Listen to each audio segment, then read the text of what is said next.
Because at the end of the day, America is going to want a president who is a decent human being, who doesn't shit on other people, who has some interest in the American people, some interest in something beyond himself. I think at the end of the day, people are going to reject this bigoted, divisive figure. So I'm just giving you the answer to the question you're asking all night long. Why do they vote for Donald Trump? It's not always because they like him. No, it's because stuff like that is kookier to them. Bill Maher didn't just turn up the heat. He torched the entire studio. And sitting in the flames was none other than Adam Schiff, who came in ready to throw punches at Trump, but ended up catching a few blows himself. This wasn't so much a political debate as it was a public dragging on national TV. Right out of the gate, Schiff did what he does best. He tore into Trump like it was personal. He painted the former president as a delusional narcissist who, in his words, cares about absolutely no one but himself. With all the drama of a courtroom finale, Schiff didn't hold back. I think it's true justice. The only thing he cares about is himself and money. And going after the money is a way to bring about some real justice. But here's where things got messy. Real messy. Schiff wasn't just throwing legal shade. He basically painted Trump as the human embodiment of the end of democracy. He warned that if Trump made a comeback, the country would be plunged into chaos. It was peak Schiff. All emotion, zero receipts. The theatrics were sky high, but the evidence, not so much. And just when it seemed like things couldn't get any wilder, boom, Schiff dropped a line so bold, so reckless, it's almost guaranteed to haunt him for years to come. You could practically feel the secondhand embarrassment radiating off Bill Maher's face.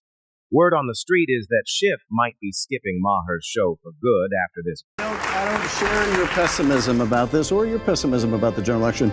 The reason why Joe Biden is going to beat Donald Trump is because at the end of the day, America is going to want a president who is a decent human being, who doesn't shit on other people, who has some interest in the American people, some interest in something beyond himself.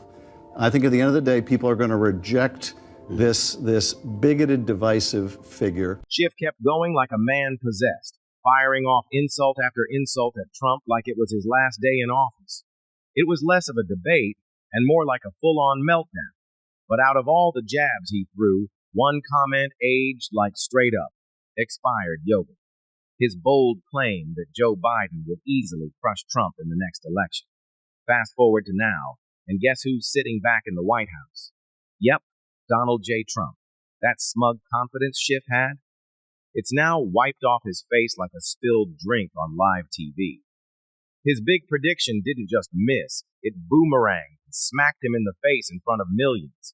Now he's stuck backpedaling and reaching for excuses, hoping people forget he ever said it. Spoiler alert, we didn't. It's political karma playing out like a reality show rerun, and honestly, it's been delicious to watch. Back on set, you could tell the vibe was getting awkward. Schiff was ranting like he was auditioning for a one-man show, and even Bill Maher looked like he'd had enough. He kept his cool, barely. Then enter Stephen A. Smith, and man, he snapped before Maher could even say a word. Stephen came in swinging. He lit into Schiff and his crew with zero hesitation, dragging their years-long obsession with trying to cancel Trump through every court headline and scandal imaginable, from media hit jobs to digging up ancient controversies. These guys went full scorched earth, and Stephen called it all out. And I'm just getting tired of seeing so much stuff targeted in his direction, but somehow, some way, he still survives. I mean, we're talking about a situation where he's still going to be the GOP nominee. He's still going to be running for president. You're President Biden. That's the individual that you're going to have to beat. 4 indictments, 91 counts. They ain't even bringing up the bankruptcies, ain't even bringing up this particular issue with this civil case. And somehow, some way, he puts cats to shame because he clearly has more than 9 lives. I mean, come on. The studio tension was palpable, thick enough to slice through with a butter knife. Adam Schiff unleashed a barrage of accusations against Donald Trump, branding him everything from a threat to democracy to the downfall of America.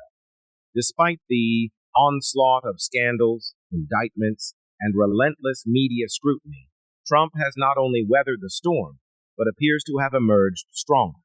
Defying expectations and predictions, he's back in the White House, standing taller, louder, and more untouchable than ever. Trump has become the ultimate political anomaly, a glitch in the system that his opponents can't seem to decode. Every time they believe they've delivered a decisive blow, he resurfaces, more formidable than before. It's akin to a boss fight in a video game that refuses to end. Love him or loathe him, Trump's resilience is undeniable, and it's driving his adversaries to the brink. Schiff's frustration was evident, his words dripping with exasperation. Eventually, even Bill Maher, known for his sharp wit